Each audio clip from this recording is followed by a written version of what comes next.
All right, everybody, welcome back to Culz Reviews. It is our first kind of just review in a little bit. We've been doing a lot of deep dives or Project Blue Book stuff, and we thought we would look at something to tie in with those recent scientific paper Fossil Frenzy episodes that we released. And of course, they were both about Tyrannosaurus or things coming out of Tyrannosaurus, I guess, Nanotyrannus and Tyrannosaurus macriensis.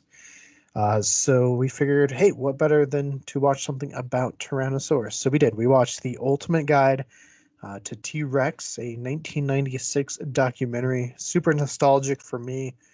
And honestly, I wasn't sure how it was going to hold up, and I'll give you kind of my thoughts at the end. But we'll go to Matt first. Matt, what did you think of this documentary?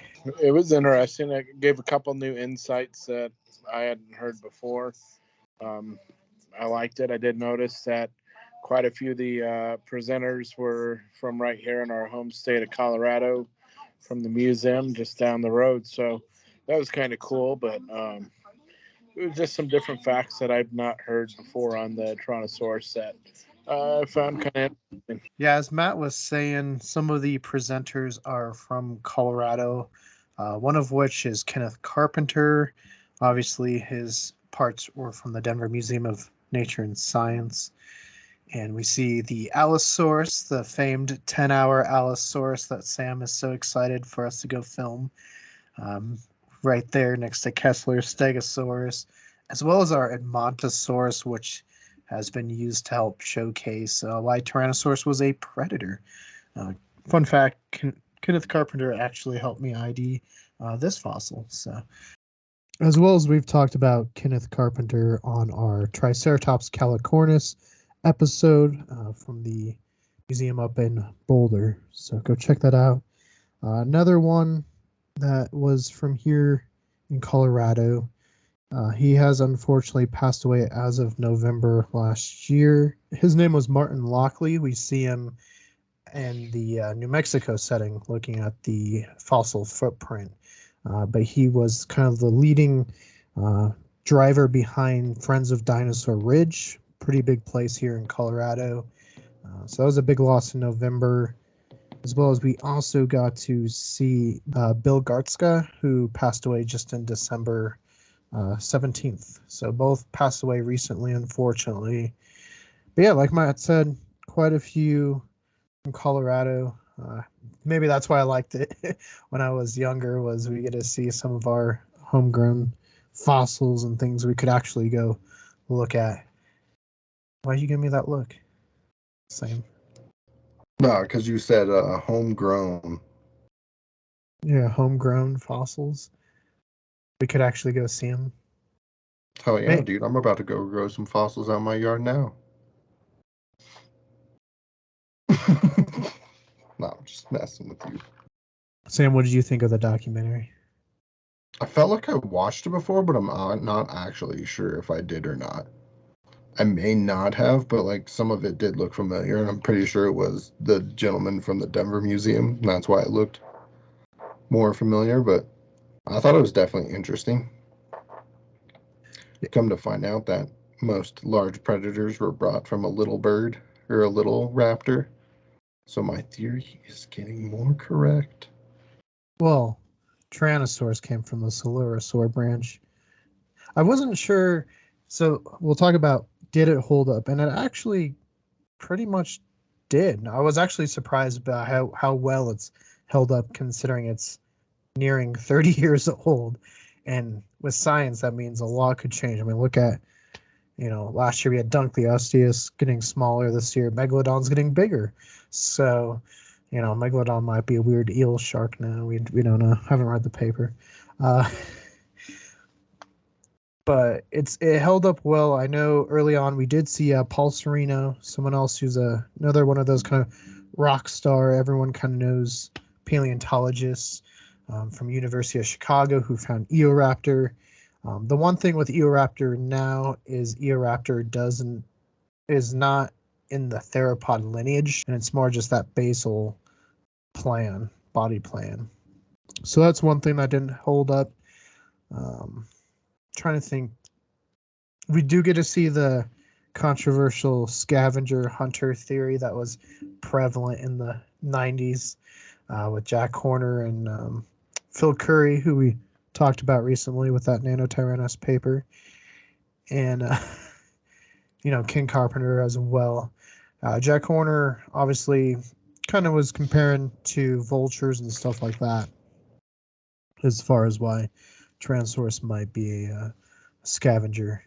With today's research, obviously, with its eyesight, its hearing, its bite force, being pretty maneuverable, especially at its upper 10-ton weight for the big specimens. As we learned, right, Matt, that Rex was pretty big next to you. Yeah, very much so.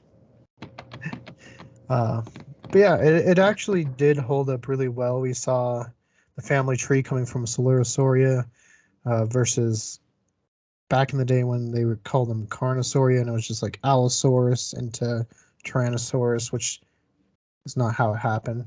They're not very closely related at all. Allosaurus became very big. We saw Saurophaganax, and then we get into the bigger South American, African ones, such as Giganotosaurus, Carcharodontosaurus, Maposaurus, Tyrannotitan, those guys. Where Coelurosauria breaks off, and that's where we see Tyrannosaurus, we see, the raptors, and we see the Therizinosaurs. So they're on the Coelurosauria branch of the theropod family tree. So that was nice. We do see kind of that argument too, not knowing where Tyrannosaurus came from, because at one point we do have Daspletosaurus, Albertosaurus, Gorgosaurus in North America. More recently, now we have like Lithronax, we found Teratophonius, these guys, but still no real like direct ancestor. And so it was always like, did they come from Asia because of Tarbosaurus and Zhusheng Tyrannus? Or now with Tyrannosaurus micraensis, where we talked about in that Fossil Frenzy episode, that New Mexican possible species of Tyrannosaurus, where it shows that maybe Tyrannosaurus actually evolved from the south and then went up over the land bridge into Asia. So that being a sister taxon to Tyrannosaurus rex, we still don't have a direct ancestor, but it's one of those interesting debates. Matt, you said you did take away some insights. What insights did you take away from this one? Well, kind of more on, maybe they moved more from their hips than their knees, like, the bone, like not the bones, the knees, like in some birds, you see more movement out of the knees versus the hip, where, in the alligator, more similar to the gators there. And that they had a much better sense of smell than most of us really ever thought, too. Sam, what a about? combination of both. Moving like with the hips, like the tail was more that way, but like the legs were more bendy. Mhm. Or did I hear that one wrong? No, I think they were comparing it because obviously Tyrannosaurs with the tail, they do have the muscle attachments on their leg bones, like crocodilians. They showed a crocodile, but then their leg structure is much more like a bird. So it's a little bit of both. Uh-huh. Plus, Tyrannosaurs have a pretty maneuverable hip compared to a lot of other large theropods. So very interesting animal. I will say I was shocked. I didn't know. I haven't watched this one in forever, but I was like, how is this going to hold up? And it's not bad, actually. I quite enjoyed it. I'm curious about the Tyrannosaurus footprint. Have they found more since this video? Yeah, I believe they Or found is there some. still that one still the only one, or the only? So I think they have found more that they've attributed to something like Tyrannosaurus, especially because at the time there's only one giant predator that it could be. We have a lot more from say Acrocanthosaurus, especially in Texas or possibly here in Colorado. So yeah, echnology is another really fun study, and I've always, since I was a little kid, I always wanted to go to New Mexico and see that footprint just because of this. What did you guys think of the puppet that they used for the transfer head, as well as the stop motion animation?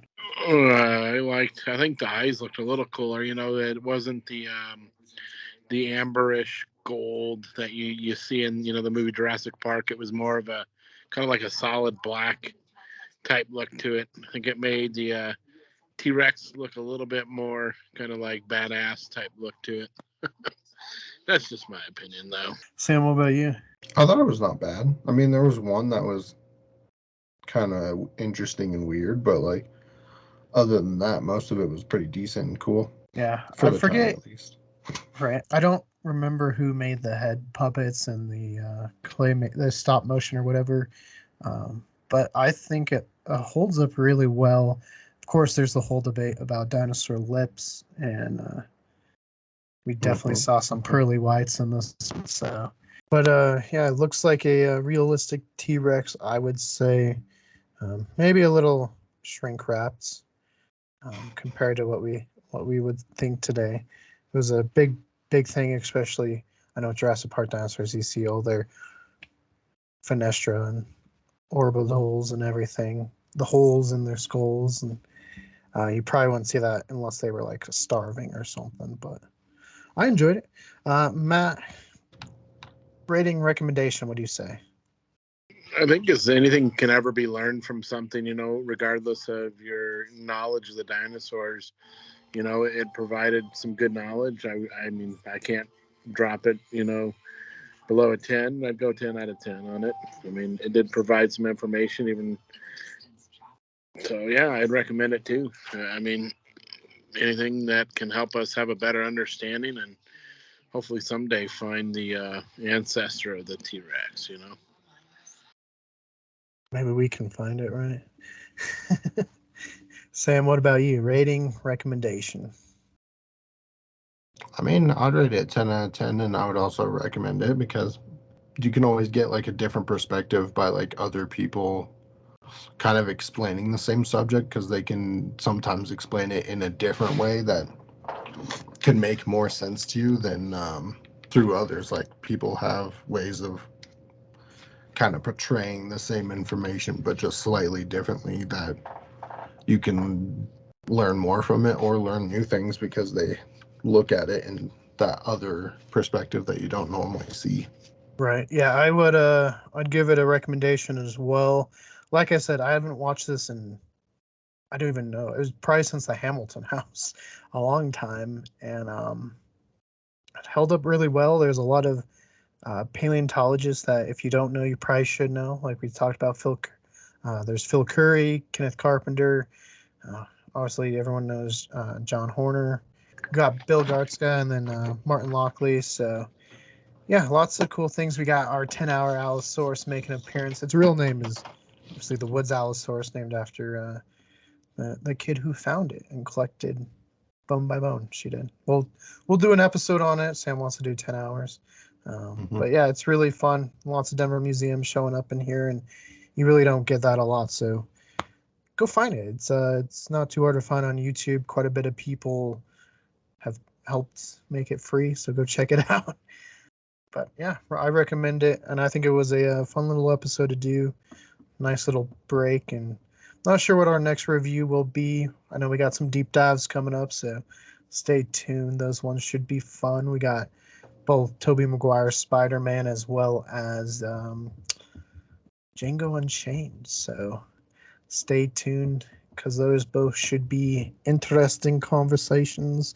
Also, if you haven't checked out both our Fossil Frenzy episodes, because they were both about Tyrannosaurus. So if you enjoy hearing about Tyrannosaurus, there's 2 more videos you can watch. We have a whole playlist dedicated to Tyrannosaurus because we've actually done quite a bit. We spent a whole time with Sue at the Denver Museum. So until next True. time, though. And he's the king of the dinosaurs. I mean, that The is what one and Tyrannosaurus only Rex king. The means. one and only. What was it? The Miss Doubtfire. Remember when he was introducing the dinosaurs? The one and only king of the jungle. And then he brought a T.rex out to like an Elvis Presley style uh, blue suede shoes type theme. Mm-hmm. I mean, there's a Tyrannosaur documentary we might watch. It's definitely not as good. It's a very interesting take, we'll say. Mm-hmm. Mm-hmm. Mm-hmm. Mm-hmm. It's we'll talk about it. I'm sure. Maybe we'll do that next week. I don't know. Sam's like, oh, jeez. Whatever. And Matt Don't bother muted me none. himself. Matt, stop muting yourself. We can just go film it at the Denver Museum. We can watch that while we're at the museum, doing our 10-hour present. Like, boom, knock 2 out with one stone. You know.